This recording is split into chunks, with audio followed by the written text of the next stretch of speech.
friendship that'll never ever end.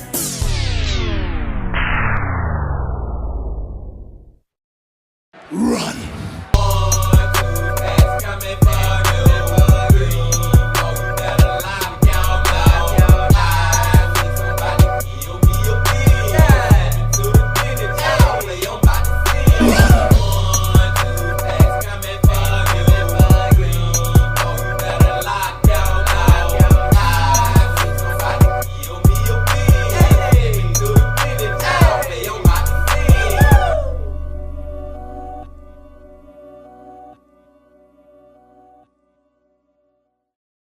It's a beautiful day in the neighborhood.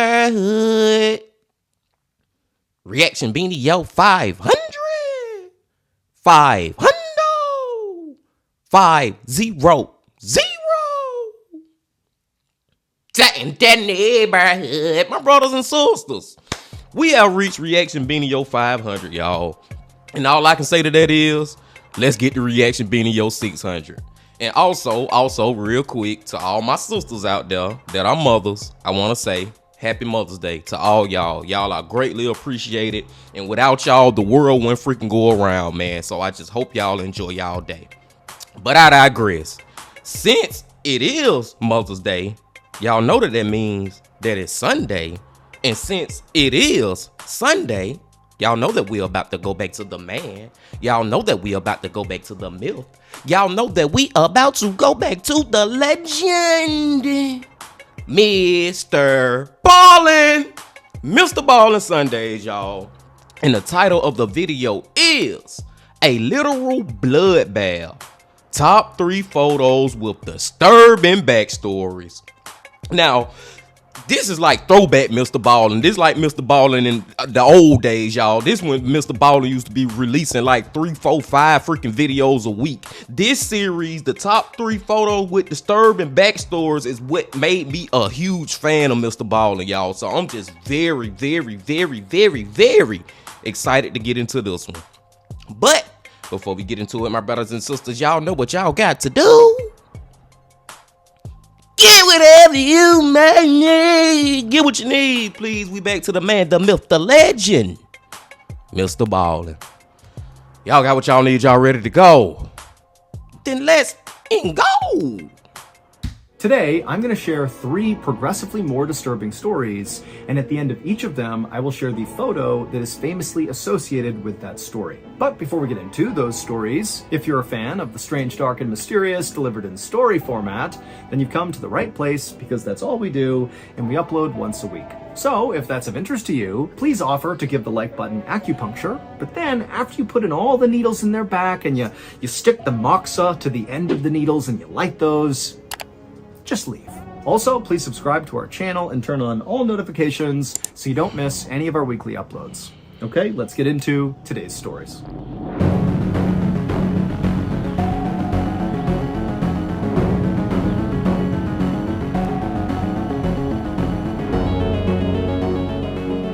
Balling. Just after 6 p.m. on December 27th, 2015, a woman named Sarah Robinson was getting ready inside of her cabin on the 7th floor of a massive cruise ship. She and her boyfriend were going to dinner that night with Sarah's parents in one of the restaurants on board the ship. And in fact, this entire trip, this whole vacation, was actually a big gift from Sarah's parents to Sarah and her boyfriend. And so far, the trip had been totally amazing. I mean, all 4 of them, Sarah, her boyfriend, and Sarah's parents, had got to go swimming and drink great drinks and have great food, and it was just like a total dream. But now they only had 1 night left, tonight, and they wanted to make the most of it. And their plan was to go to the big buffet that the ship offered and just totally indulge on the amazing food and just have some laughs, share stories, and then the next day they'd wake up in the Florida port that they left from, and the trip would be over. But for now, they had this 1 dinner left. And so, after Sarah and her boyfriend were all ready, they left their cabin and they met Sarah's parents out in the hallway, and then Sarah led the way towards the stairwell that would bring them up to the 10th floor where the restaurant was that they were going to. Once they reached the 10th floor, Sarah could see right in front of her the entrance to this restaurant. And so she, her boyfriend, and her parents, all behind her, began walking towards the restaurant. And to get there, they would have to walk past this sort of lobby right in front of the restaurant, where there was this elevator bank that would go down to the lobby and all the other floors. And so, Sarah and her family, they walked past these elevators, and as they did, Sarah began to hear what sounded like rain hitting the outside of the ship. But that didn't make any sense because that whole day the weather had been beautiful and clear, and Sarah, when she heard this sound, she instinctively kind of looked around the corner out one of the windows, and she looked out into the night, and it was still clear and beautiful out. So this could not be rain.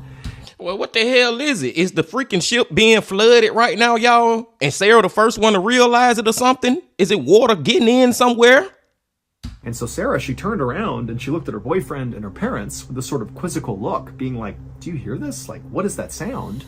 And they clearly had heard it too and were looking back at her like, I don't know. But before they could even start to discuss whatever this was, a woman who they didn't know, who was standing near these elevators as well, began to scream.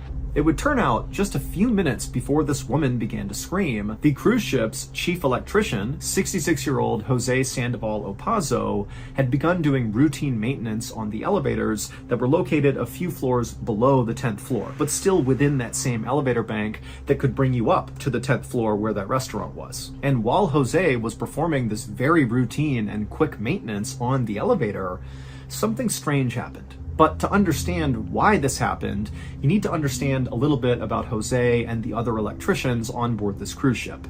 So there was oftentimes a lot of very quick and easy maintenance that would need to get done on these elevators, which would involve going into the elevator shaft to do it. But again, these are very short bursts, in and out, very easy to do. All the electricians know how to do it. And the procedure was to actually fully shut down that elevator, like completely, and then go inside and do the maintenance, and then go through the process of starting the elevator all over again. But that was so disruptive to the flow of traffic on the ship each day, and it was just kind of a hassle. And so Jose and the other electricians had come up with this sort of workaround that didn't require them to shut down the elevator. Because again... And that's where they fucking up first, y'all. They trying to come up with a workaround and all that, man. You need to follow the plans. You need to follow the rule book. The rule book says turn the goddamn elevator off before you start working on it. You know what I'm saying? That's where Jose fucked up at. Again, that was just a huge pain and they didn't want to do it. And so what they would do is they would wait until the elevator car within the shaft they needed to do maintenance on was at some other level, like on floor 2, and they would go into the elevator on like floor 8 and then quickly do the maintenance on the inside of the shaft or whatever it is they had to do. Or sometimes they would actually have to do repairs on the elevator car itself, in which case they would just kind of go in real quick, do the repairs, get out again.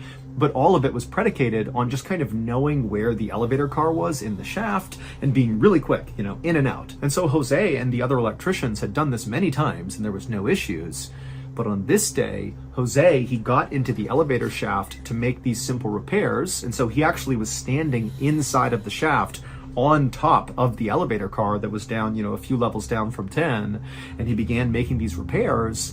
And suddenly the car lurched into action because a guest unknowingly had walked into the elevator car and pressed floor 10.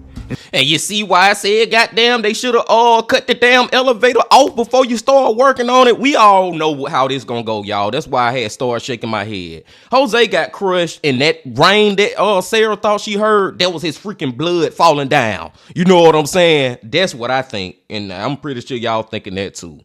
Follow the rule book. And so Jose is on this elevator car that starts moving, and before he can even figure out what's going on, the little opening that he used, the kind of service entrance into the shaft, had been covered up by the elevator car. And so his exit was now gone, and he was now relatively slowly moving up the shaft. Now, Jose would have no idea when this car was going to stop, but if it went to the top, he'd get crushed, and he knew it. And so in kind of a moment of panic, Jose attempted to step to the side to somehow go between the wall and the elevator. It was like he had nowhere to go and he knew it and he just took that path. But there was an inch of space between the wall and the car. And so the second he did that, the car kept going and it sucked him down into that space and just destroyed him. And so by the time this elevator car reached its destination, the 10th floor, and that guest got off the elevator car, by this point, Jose's body had been totally destroyed, and all of his blood was dripping down the elevator shaft, splattering into the walls and hitting the ground, and it sounded like rain hitting the outside of the ship. And so that's what Sarah and her family were hearing. And then the reason that woman started screaming is she was the first one who turned and saw all this blood coming down the front of the elevator doors. Medics would arrive quickly on the scene, but there was nothing they could do. Jose was deceased. Damn, man. Thank you to BetterHelp. That's sad though, y'all. Rest in peace to Jose, but Jesus Christ, man. Especially when you doing stuff like that. You can't be trying to cut corners and have workarounds that you know could potentially end your freaking life if some crazy happens. It's like, oh man, that one's sad, y'all. But I felt like I seen that one coming, and I feel like a lot of y'all seen that coming too. But it's sad nonetheless, and it's very freaking disturbing, man. To be on a freaking cruise ship and to think you hearing rain and come to find out it's a man blood dripping down from the elevator. But I digress. Let's go to the second one. And enjoy a special discount on your first month. Number 2, head count. At around 2 p.m. on September 24th, 2017, a 17-year-old college student named Sanjay climbed up onto this boulder that was right off to the side of this hiking trail that he was on. Sanjay was on a day trip with about 20 of his friends from college, and they were in this part of southern India that was really famous for its long, winding trails and all these boulders that kind of sat off to the side of the trails. And then at the end of these trails that are in this part of India is this beautiful ancient Hindu temple that a lot of people will go and take pictures in front of and go inside of. And so that was where Sanjay and his friends were ultimately headed, was this temple. And from the boulder that Sanjay had just climbed up on, he looked up the trail, and from his view now, which was now slightly higher, he could actually see just barely the top of this temple. And so he was really excited about going to see it, and he couldn't believe how close they were. But as he was standing on this boulder, staring at the top of the temple, he also realized that kind of off to the side of the temple, basically right next to it, was this beautiful pool of water with a big wall around it and cement steps leading into it. I mean, it kind of looked like a swimming pool. And so because Sanjay and his friends had been hiking all day to this point, and it was really hot out, Sanjay really liked the idea of going swimming. And so he actually jumped off the boulder and just started running towards the temple and this pool. And he was yelling to his friends as he did, like, hey, I'm going to go swimming. And so he ran, not to the temple, but to this random pool of water that was next to it. And he got to the steps and he immediately took off his shirt and he pulled his phone out of his pocket and he put it on the steps. And then he walked his way into the water and turned around, hoping to see his friends coming after him. And sure enough, all of his friends were smiling and laughing and running after him, ripping their shirts off, putting their phones down and jumping in too. And so pretty soon, this very quiet, peaceful pool next to this temple was packed full of very rowdy and crazy college kids. Now, I think all 4 of these kids, I think it's 4 of them, right? All of them gonna freaking die, man. I don't know what's up with this pool. I don't know if it's something in this pool. I don't know if this pool got a drainage system that's gonna suck them down or something. But it's gonna be crazy, y'all. Let's go. I don't think they gonna make it out of this freaking pool. To be clear, this pool of water was not intended to be a swimming area. It was dug about 300 years earlier for this temple, and many people began to view this pool of water as sacred because they believed it could cure diseases. And so what Sanjay and his friends were doing was totally taboo and not allowed. But I can promise you, Sanjay and his friends did not care. They were having a great time. And in fact, Sanjay was having such a great time that when he turned around and looked back up the steps they'd all charged in on, he saw one of his friends, whose name was Vishwas, was standing up out of the water reading what looked like a plaque about this pool of water. And Sanjay hated the idea of one of their buddies not getting to experience this fun. And so Sanjay, a little out of pocket, yelled out to Vishwas like, hey, stop reading that and get in the water. Let's go. What are you doing? And Vishwas was obviously kind of embarrassed to be called out so publicly in front of the, 19 other kids that were there. They're all looking up at him expectantly now, like, yeah, get in here, man. And Vishwas, he's like, okay, fine. And so he took off his shirt, put his phone down as well, and he got in the water with all of them. And very shortly after he did that, Sanjay kind of forgot about him and decided, hey, this would be a great time to take a photo of everybody here, memorialize this amazing trip. And so Sanjay, he waded over to the steps, he grabbed his phone, he came back towards the group, and he's looking at this big rowdy crowd of his friends who were totally not paying attention to him. And he's saying, "Hey guys, come over here. I want to take your photo. Gather up. I'll take a photo of all of us." And so it took a couple of minutes, but eventually, all these kids got in frame, and Sanjay, he held the phone out, made sure everybody was there, and they all smiled, and he took a picture. And then after he took the picture, Sanjay put his phone back on the steps and returned to just splashing and goofing around with his friends. About an hour later, Sanjay and his friends had left the pool and were now in the temple and were just walking around exploring. But eventually, Sanjay just got tired of looking inside the temple. It was not very interesting to him. And so he eventually just went outside again and sat down on this low wall that was right outside the temple. And because he knew his friends would not be done for at least, 15 or 20 minutes or so, he just pulled out his phone and began kind of scrolling through social media and, doing what we all do on our phones. But eventually, Sanjay opened up his photo album to look at all the photos he had taken during the hike in, and then also that picture in the pool, and then also some pictures he took inside of the temple. And so he pulled... He finna look at that photo, y'all, and somebody gonna be dead in that damn picture. I'm thinking that's what it might be, man. Like, they thought all their friends made it out the pool, but he finna realize that somebody ain't make it. I don't know. Let's go. Pulls up his pictures and just kind of starts scrolling through them, and he eventually reaches the photo that he took selfie style in the pool with all of his friends together. And so he opens that picture up and he looks at it and he smiles because it definitely was the best picture he took. He got all his buddies in frame. Everybody seemed so happy.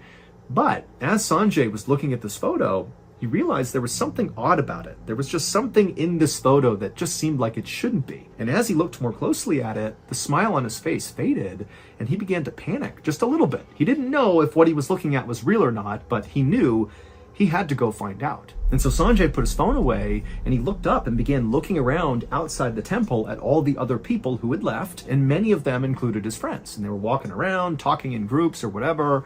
And Sanjay, he began looking at all of his friends and he would stare at their faces. He was looking for something, but he didn't see what he was looking for. And so after scanning the entire outside and not feeling satisfied, Sanjay got up and speed walked back into the temple and began going into each and every room, looking at every single person he encountered. And when he would find one of his friends, he would stare at their face. And when he didn't find what he was looking for, he just kept on going to every single room until finally he reached the last room of the temple and he found the last of his friends, and he looked at their faces and still he did not see what he was looking for.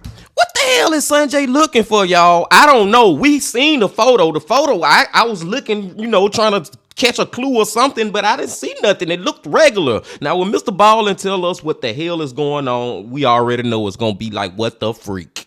Let's find out. And so now Sanjay is truly panicked. He's actually horrified at this point. He runs back outside and he finds their college professor who had come along to sort of chaperone the trip.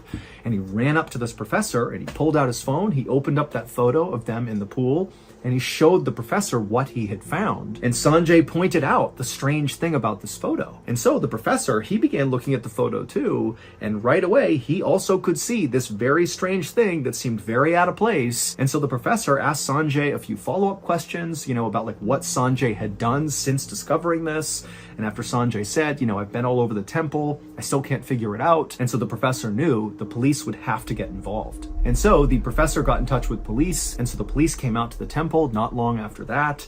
And the students, so Sanjay and all of his friends, had been instructed to stay right by the temple. Do not go down to the pool, stay up here, let the police handle it. And so when the police came in, they came running by the group, and Sanjay and his friends were just kind of watching anxiously, waiting to see what happens. And then as the officers went down to the pool, from where Sanjay and his friends were standing, they actually did not have a clear view. The temple itself blocked their view, so they could not see the pool, but they could hear what the officers were doing. And at first, as Sanjay and his friends are standing there really nervously, they don't hear anything down at the pool. But then they hear one of the officers shout something out, like he's found something. And then Sanjay and his friends heard all this splashing as clearly officers were jumping into the pool. And it was at this moment when Sanjay heard that splashing that he knew the thing he saw in this photo, it had to be real. As horrible as that was, it had to be real. The reason why Sanjay's friend Vishwas was not in the water with everybody else, why he was up reading that plaque about the history of this pool, was because Vishwas did not know how to swim, but he didn't tell anyone. Nobody knew this. And so he was probably kind of embarrassed about it. And so maybe he was reading this plaque as sort of a way to, act distracted, like the plaque is the reason he's not swimming. But then when Sanjay, who meant no harm by this, but he yelled out to Vishwas, "Hey, come on, dude, get in here. Come swimming with us." Because he did it so publicly in front of all the other friends, it seems like Vishwas felt very pressured into getting into the water. And that's what he did. Instead of telling anybody that he could not swim, he just kind of shrugged, took off his shirt, pulled his phone out of his pocket, put it on the ground, and waded into the water. And as soon as he did, the entire group just kind of went back to goofing around and splashing and being totally chaotic. And then when Sanjay was like, "Hey, let's take that photo," he really did manage to get all of his friends in frame somehow, except one of them was Vishwas. Oh! You can only see the top of his head. It's because he was drowning in the background of that photo, just nobody knew it. And so obviously an hour later, when Sanjay's looking at this photo, he sees the top of Vishwas's head and he's like, wait a minute, is he goofing around or is he drowning? And then he ran all around the temple looking for Vishwas. He wanted to prove that he was not in the pool still, that he was up here. But then after searching the entire area and not finding Vishwas, he went to his professor, they called the police, and the discovery was made. And unfortunately, by the time police pulled Vishwas out of the water, he was already deceased. Whoa, y'all. Man, first and foremost, rest in peace to Vishwas, man. And that peer pressure stuff is a motherfucker, y'all, especially when you're a child. Peer pressure is a motherfucker. That man ain't even know how to swim, but he still got in that water. And the crazy part is, Sanjay took a picture of the top of that man's head. It's just like, the chances of none of them noticing him drowning at that moment, it's almost like, man, it was just his time to go. You know what I'm saying? Because it was a lot of kids in that freaking pool, y'all. At the beginning, I thought I had heard MrBallen say it was just Sanjay and like 4 of his friends, but come to find out, this is a whole classroom full of kids. You know what I'm saying? I think like 20 plus kids or whatever. And none of them really realized or paid attention to this man freaking drowning.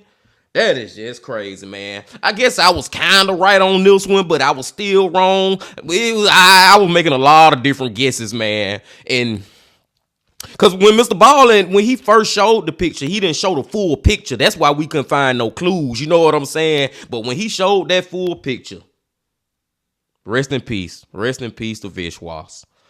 Let's go to the last one. This has been, man, these 2 freaking deaths so far, y'all, they just sad, man. And so unavoidable. I mean, avoidable, not unavoidable. These first 2 deaths, he should have never got in that water. And the first man should have turned the damn elevator off before he started operating on it, Jose. But like I said, rest in peace to both of them. Let's check out the last one.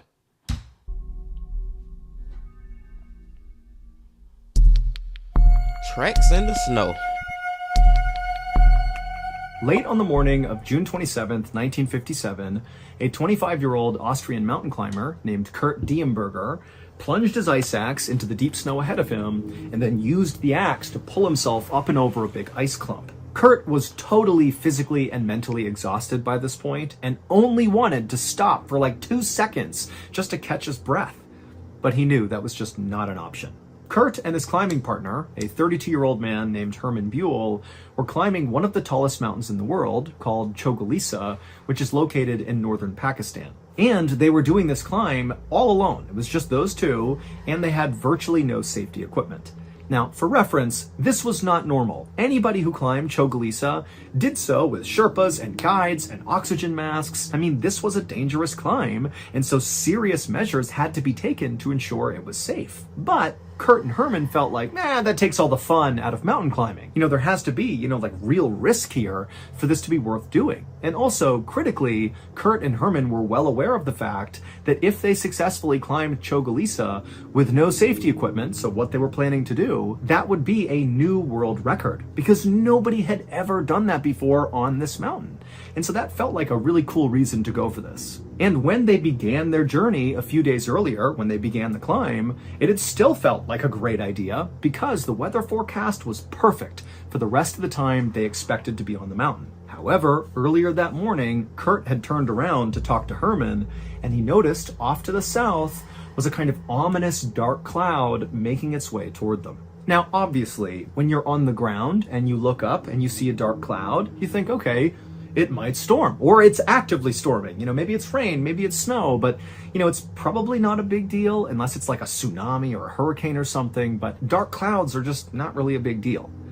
But when you are 4 miles up one of the most treacherous mountains in the world, you got no other people with you, you got no safety equipment, and you see a dark cloud coming your way, yeah, that's terrifying. Because storms have been killing mountain climbers basically for as long as mountain climbing has been a thing. And so when Kurt and Herman saw this cloud, even though the weather forecast had been good, they knew that there was a real chance a storm was going to hit them before they reached the summit. And so they had to make a choice. Abort the mission now, go back to camp, and potentially give up on this climb altogether, thereby not getting the world record. Or they could risk it and just try to speed their way up to the summit before the storm arrived. Man, they better take their ass back down to that camp. These two dudes crazy as hell to me, y'all, in my opinion, man. This is what they doing right now is something I wouldn't even think about for a fraction of a second. You know what I'm saying? They climbing up a huge ass freaking mountain and they decide not to have no safety equipment, no nothing. You know what I'm saying? These dudes is freaking crazy. And now you see this storm coming? Oh, hell no. We got to get back down. Bean team, we got to go back down, man. We got to right now. This ain't even nothing for us to contemplate or think about. Let's get back down to the ground now. Because Kurt and Herman were actually within about 1,000 feet to the summit when Kurt noticed this dark cloud, they decided, you know what, let's just risk it. We can get up there to the summit, get this thing done before this cloud ever gets to us. And so that was the decision they made. And it was also why Kurt and Herman knew there was no way they could slow down even for a second, because basically this was a sprint to the top. And if they slowed down, they might die. And so these dudes are the literal definition of daredevils. Panting and exhausted with the wind whipping up like mad, Kurt and Herman just kept moving up that mountain as fast as they possibly could. But when they got about maybe 500 feet away from the summit, so they're really close at this point, something changed. As Kurt was about to bring his axe back down into the snow to, pull himself up one more step, he suddenly realized he couldn't see the mountain in front of him. Like there was nothing. It was just pure white all around him. He couldn't even see the sky. It was like he was just in this void all of a sudden. And the reason for this is because that dark cloud had caught up to them. They were literally inside of the cloud. That's why they couldn't see anything. And so from behind Kurt, even though he can't see anything, he could hear Herman desperately screaming up to him, "Hey, we gotta turn around right now!" And Kurt obviously knew, yeah, it's too late. We are not gonna make the summit. We gotta go. Kurt knew Herman was right. I mean, this is an absolute crisis. If the storm that's basically brewing all around them didn't kill them, certainly the result of the storm would. I mean, all the snow that's going to land is going to fill in their tracks, and it would be nearly impossible to find your way back down again. And so this was like, we totally miscalculated, turn around and get out of here as fast as possible. And so now I think they too damn late, man. They should have turned around the first time. These dudes, man, I hope that they survive. I don't think they're going to survive, but, oh, man, like, I want to say, I'm going to say it. They pissing me off, man. And if they died, God bless the dead, but just their decisions are pissing me off. I ain't going to lie. Now you want to turn around? Come on.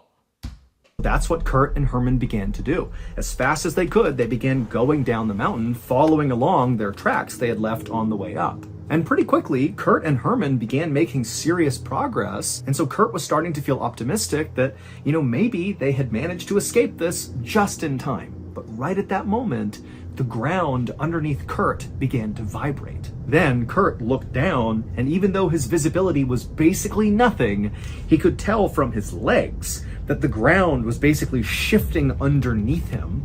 And then suddenly Kurt felt this feeling that you get when you're on like a carnival ride and you're dropped, that feeling in your stomach that you're falling. He got that because the ground underneath him just gave way.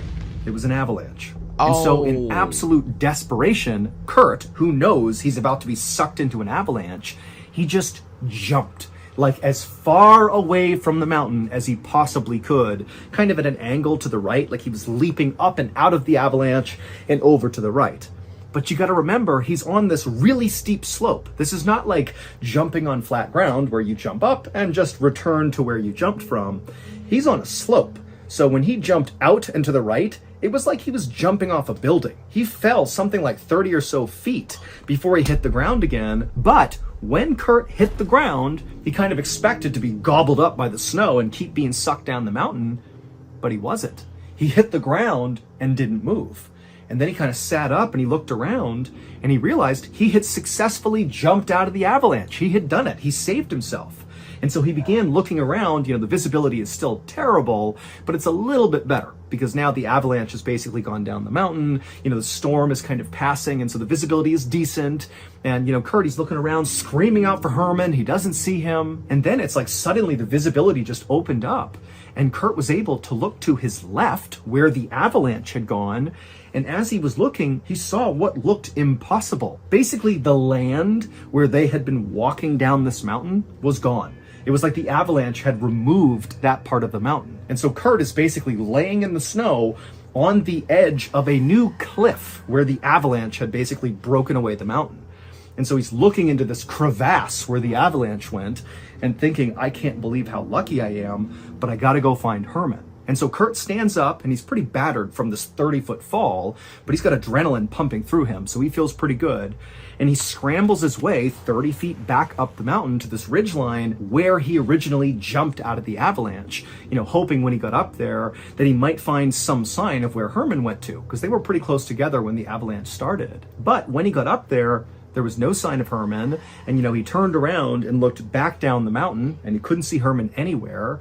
But when he turned back around, looking now back up the mountain, so in the direction of where they had originally intended to hike, and then where they had to come back down from when they were in the cloud, he noticed that he could see very easily their tracks, he and Herman's tracks. And so with his eyes, he just kind of tracked these tracks all the way down the mountain to where he was. And as he did this, he noticed something.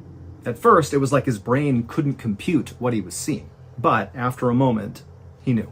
Here is a photo of what Kurt would have seen. However, keep in mind, this was not a photo Kurt took, and it's also from a slightly farther away perspective. But conceptually, this really is what Kurt saw that told him what happened to Herman. So in this photo, you can see the mountain and the summit's at the top, and there's a trail that goes straight down and then appears to diverge. There's tracks that go to the left from our perspective, the viewer's perspective. They go to the left around that cliff line, and the other set of footprints that disappear off the cliff. Well, if you haven't figured it out yet, the footprints that go to the left are Kurt's footprints. He just magically jumped and landed on the absolute edge of where this avalanche was going to happen, and Herman is the other set of prints. And so when that avalanche started, there was nowhere for Herman to go, and he was sucked into that avalanche and dragged over 1,000 feet down the mountain, and his body was never recovered. Damn, man. Hey everybody, if you haven't... Damn, man. I was hoping, y'all. I was hoping that both of them made it out, but at least Kurt made it out. And rest in peace to Herman, man.